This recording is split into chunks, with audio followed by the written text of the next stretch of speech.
সামনেই শীত আসছে, আর শীতের সময় আবহাওয়া থাকে মনোরম, আর তার সাথে সাথেই খাওয়া দাওয়া ঘোরাফেরা, এক কথায় আমরাও থাকি ছুটির মেজাজে। কিন্তু আপনার ত্বকের মেজাজ সেটা কেমন থাকে, সেটার খোঁজ নেওয়াও তো জরুরি। কারণ শীতের এই সময়টাতে আমাদের কিন্তু ত্বকের চাই একটু বাড়তি যত্ন। কিভাবে যত্নটা নেবেন যাতে শীতের সময় আপনার মন যেমন সুস্থ থাকবে, তেমন আপনার ত্বকও যাতে সুস্থ থাকতে পারে, সেই সবটা নিয়ে আজকে আলোচনা করব। এই মুহূর্তে আমার সঙ্গে রয়েছেন skin specialist doctor Debashis Basu. প্রথমেই আপনাকে এস নিউজের পর্দায় স্বাগত। আমি একটা সাধারণ কথা আপনার কাছে জানতে চাইবো শুরুতেই, যেটা হচ্ছে এই যে সিজন চেঞ্জের কথা বললাম, সামনেই শীত আসছে। আমরা সবাই কম বেশি জানি যে এই সিজন চেঞ্জের সময়টা আমরা সর্দি কাশি জ্বর, মানে আমাদের শরীর একটু খারাপ হয়। আমাদের ত্বকও কি খারাপ হতে পারে, মানে ত্বকেও কি প্রভাব পড়তে পারে, এইটার একটু জানতে চাইবো।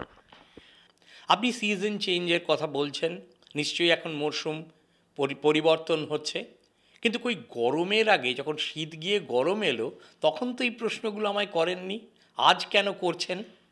এর জবাবটা হলো এই যখনই আমরা দেখি শারদীয় পুজোর মেজাজ কেটে গেল, ঠান্ডা একটু একটু আসছে, বেশ ভালো লাগছে, তখন রুমাল নিংড়ে যদি আমরা শুকোতে দিই, খুব চট করে শুকিয়ে যায়।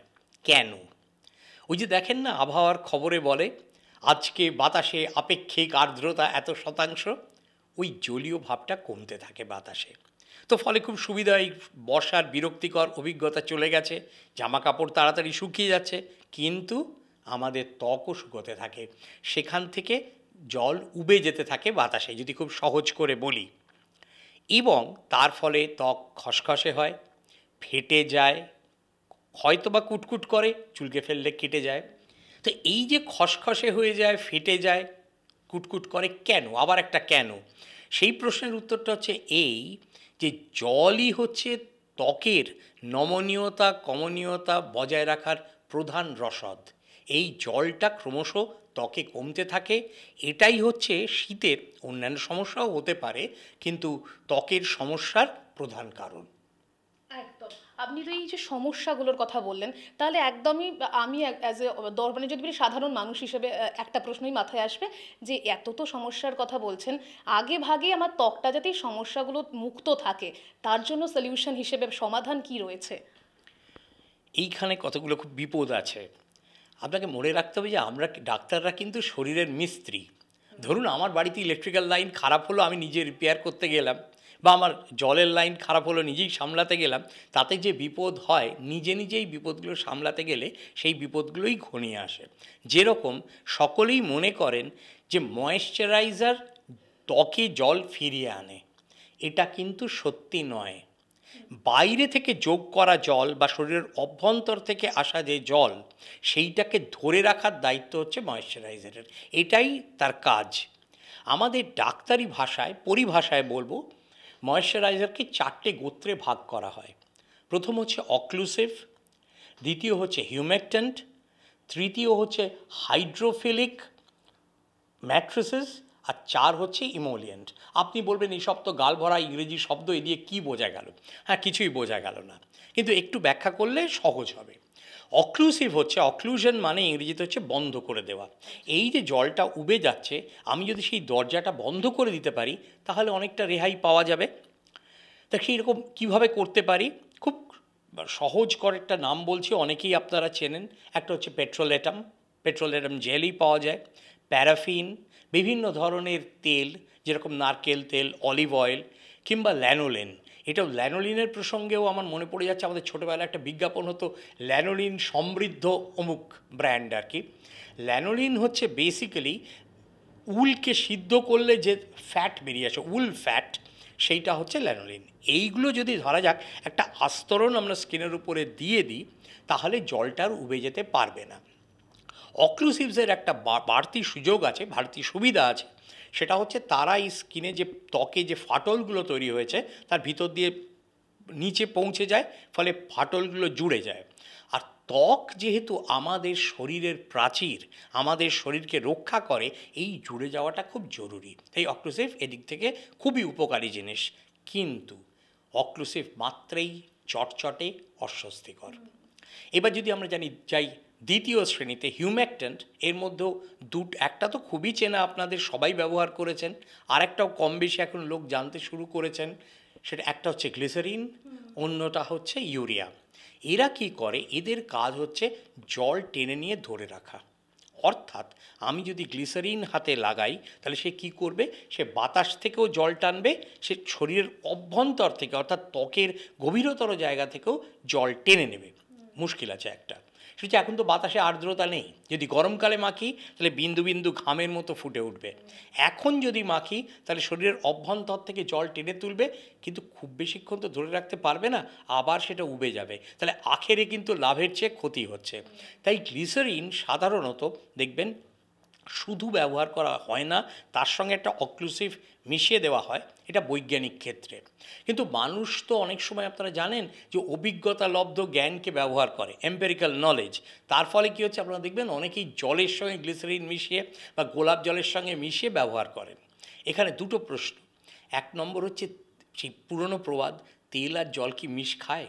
ওটা মিশবে না। আর যতই আপনি লাগান ওই জলটা উবে যাবে, গ্লিসারিন পড়ে থাকবে, আবার সেই জল টেনে নেবে এবং সমস্যা গড়িয়ে যাবে। এটা গেল হিউমেকট্যান্ট, যারা জল ধরে রাখে। প্রথমে আমরা দেখলাম প্রাচীর তৈরি, তারপর জল ধরে রাখা।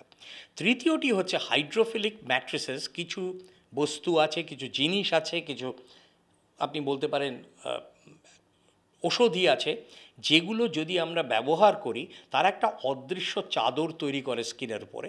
তার মধ্যে একটির নাম হচ্ছে কোলয়েডাল ওট মিল। তারা একটা চাদর, অক্লুসিভের মতো অত মোটা নয়, হালকা একটা চাদর তৈরি করলো, তাহলেও জলটা আর হারিয়ে গেল না।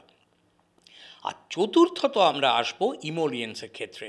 ইমোলিয়েন্স মূলত যেটা করে, এটা বিভিন্ন ধরনের তেল, ক্যাস্টর অয়েল আপনারা জানেন, বাংলায় রেডি তেল বলা হয়।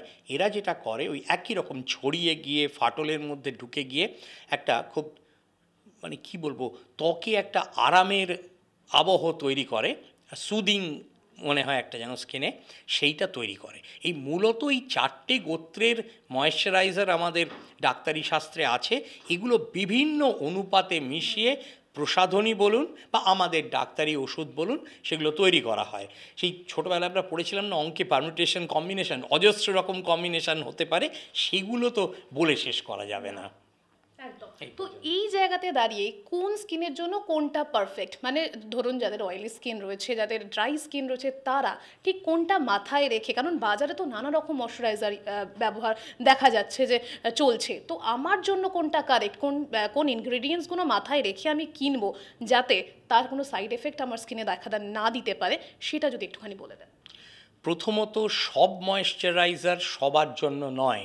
ধরা যাক কারো তৈলাক্ত ত্বক, তিনি তার ওপর বেশ আরামসে ময়েশ্চারাইজার লাগালেন, তার কিন্তু লোমকূপ বন্ধ হবে, তার নিজস্ব তেল বেরোতে পারবে না, যেটাকে আমাদের পারিভাষিক শব্দ হচ্ছে সিবাম, সিবাম বেরোতে পারবে না, ঠেলে উঠবে, এখানে ফুজিয়ামা, ওখানে ভিসুভিয়াস, অর্থাৎ ব্রণ বেরোতে লাগবে।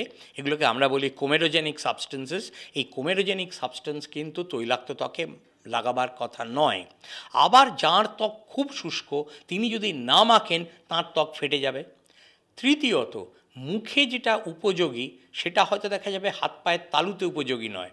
আবার হাত পায়ের তালুতে যে ধরনের তৈলাক্ত ময়েশ্চারাইজার উপযোগী, সেটা মুখে লাগালে বেজায় বিরক্তিকর লাগবে।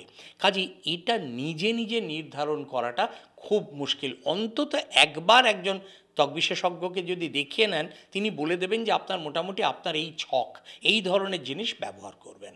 একদম একদম। এবার আমি যে প্রশ্নটা রাখার কথা ভাবছি সেটা হচ্ছে একটু শুনতে বিরক্তিকর হলেও খুব বাস্তব প্রশ্ন।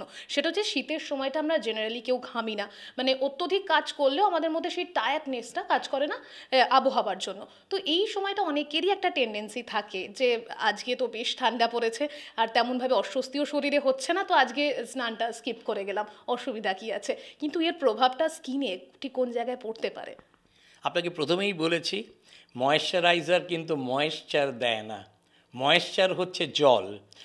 বছরের অন্য সময় না হয় স্নান নাই করলেন, তা দিয়ে গায়ে ঘামের দুর্গন্ধ হতে পারে, অস্বস্তি হতে পারে।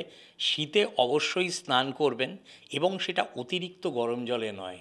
অতিরিক্ত অনেকে যেটা করেন যে গিজারে যত বেশি জল গরম করব সেই জল দিয়ে স্নান করব, তাহলে যেটা হয় ত্বকের যে স্বাভাবিক তৈলাক্ত ভাব সেটাও আপনি উঠিয়ে দিলেন, তাতে কিন্তু কষ্ট বাড়ে বই কমে না।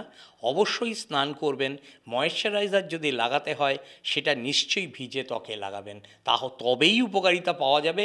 আমি যদি মনে করি আমি স্নান করব না, শুধু ময়েশ্চারাইজার লাগাবো, এটা অনেকটা সেই ভাত রুটি না খেয়ে শুধু চাটনি আর মিষ্টি খেয়ে কাটিয়ে দেওয়ার মতো কথা হয়ে যাবে।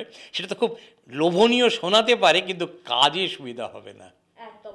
আমরা যেহেতু ত্বকের যত্ন নিয়ে কথা বলছি, আমরা জানি যে আমরা যারা ইয়াং জেনারেশন থেকে বিলং করি তাদের বেশিরভাগের মধ্যে কিন্তু ত্বক নিয়ে একটা কনসার্ন থাকে যে আমার ত্বক যাতে সুন্দর লাগে, দেখতে ভালো লাগে। কিন্তু একটু এজের যারা রয়েছে, মধ্যবয়স্কী যারা রয়েছে, তারা কিন্তু ত্বক নিয়ে অতটাও ভাবনা চিন্তা করেন না, ভাবে যে না ঠিক আছে, মানে ঠিক আছে, আমার ত্বক দেখতে ভালো লাগছে, এটাই ঠিক আছে। কিন্তু তাদেরও কি ভাবনা চিন্তার দরকার আছে? মানে ত্বকেরও কি বয়স আছে? মানে বয়স অনুযায়ী কি আপনাদের যত্নের দরকার রয়েছে? আমার মনে হয় বিষয়টা হচ্ছে উল্টো। যারা অল্প বয়সী তারা হয়তো সৌন্দর্য বাড়াবার জন্য বা সুন্দর থাকার জন্য তারা এই শীতের সময় ময়েশ্চারাইজার বা অন্য কিছু লাগান। একটা বয়সের পরে কিন্তু যেটা হয় সেটা হচ্ছে বয়স্কদের ক্ষেত্রে এগুলো মাখাটা প্রায় বাধ্যতামূলক হয়ে দাঁড়ায়। তার কারণটা হচ্ছে বয়স যত গড়াতে থাকে তত কিন্তু আমাদের ত্বকে তৈলাক্ত জিনিস নিঃসরণ, সিবাম প্রোডাকশন কিন্তু কমতে থাকে। এটা যত কমবে তত ত্বক শুষ্ক হবে, নানা ধরনের অস্বস্তি হবে, নানা ধরনের রোগ আসবে। আপনি শুধু বয়সের কথা বললেন, এছাড়াও আমি দু ধরনের রোগীর কথা বলবো যেহেতু শীতে তারা বেশি কষ্ট পান। একটা হচ্ছে যাদের বংশগত কিছু সমস্যা আছে। ইকথায়াসিস বলে একটা অসুখ আছে। ফিশ স্কিন মানে চামড়াটা দেখতে, ত্বক দেখতে অনেকটা ফাটা ফাটা মাছের আঁশের মতো হয়ে যায়, বিশেষ করে হাঁটু থেকে আমাদের পায়ের গোছ পর্যন্ত। যাদের বেশি দুর্ভাগ্যজনক যাদের ক্ষেত্রে, তাদের সর্বাঙ্গে হয়। সেক্ষেত্রে আমাদের জিজ্ঞেস করতে হয় যে বাবার ছিল না মায়ের ছিল। আপনি পুরুষ, আপনার মায়ের থেকে পেয়েছেন, আপনার কি দাদামশাইয়ের ছিল? অর্থাৎ পুরুষ থেকে নারী পরবর্তী প্রজন্মে, এবং নারী থেকে পরবর্তী প্রজন্মের পুরুষের কাছে এক্স লিঙ্কড ইনহেরিটেন্স হচ্ছে কি না, এগুলো বুঝতে হয়। এদের ক্ষেত্রে কিন্তু খুব সাবধান থাকা দরকার। শীতে কেন, পুজোর পর থেকেই তারা কষ্ট পেতে শুরু করেন এবং মার্চ মাসের মাঝামাঝি পর্যন্ত এই কষ্টটা বাড়ে। অন্যদিকে হচ্ছে ধরুন, আমি একটা উদাহরণ দিলাম, এরকম একাধিক বংশগত সমস্যা বা জন্মগত সমস্যা আছে। এছাড়া যেটা হয় এক্সিমা, সোরায়াসিস, যেগুলোকে আমরা ডাক্তারি ভাষায় ড্রাই স্কিন ডিসঅর্ডার্স বলি, সেগুলো কিন্তু শীতে খুব বাড়ে। ফলে বয়সের সঙ্গে যাদের সোরায়াসিস বা এক্সিমা আছে বা এই ধরনের জন্মগত অসুখ আছে, তারা কিন্তু শীতে প্রচুর কষ্ট পান। এখানে একটা জিনিস যোগ করব, এদের ক্ষেত্রে কিন্তু শীতে তেল মাখাটা খুব জরুরি, খুব গরম জল এড়িয়ে চলা জরুরি, এবং বিশেষ কিছু ধরনের সাবান মাখা, এবং সেটাও খুব নিয়ন্ত্রিতভাবে মাখা, রোজ না মাখলেই ভালো হয়। এইভাবে করাটা খুব জরুরি, তা না হলে কিন্তু কষ্ট বাড়বে। অসংখ্য ধন্যবাদ আপনাকে, কেননা অনেক কিছু জানতে পারলাম আজকে আমরা, শীত আসার আগেই বলা যেতে পারে। আপনাদের শুরুতেই বলছিলাম যে শীতের সময়টা হচ্ছে একটা মনোরম সময়, আমরা কিন্তু একেবারে খুশির মেজাজে থাকি, ছুটির মেজাজে থাকি। তো এই সময়টা যাতে আপনার ত্বক আপনাকে বাড়তি কোনো ট্রাবল না দেয়, কোনো জটিলতা সৃষ্টি না করতে পারে, তাই ত্বকের যত্নটার ব্যাপারে আমাদের একটু আগে ভাগেই ভেবে রাখতে হবে, যাতে আপনিও ভালো থাকেন, আপনার ত্বকও ভালো থাকে, সব মিলিয়ে আপনার শীতকালটা ভালো যায়। ক্যামেরায় চিরঞ্জিতের সাথে রিয়া রিপোর্ট, এস নিউজ।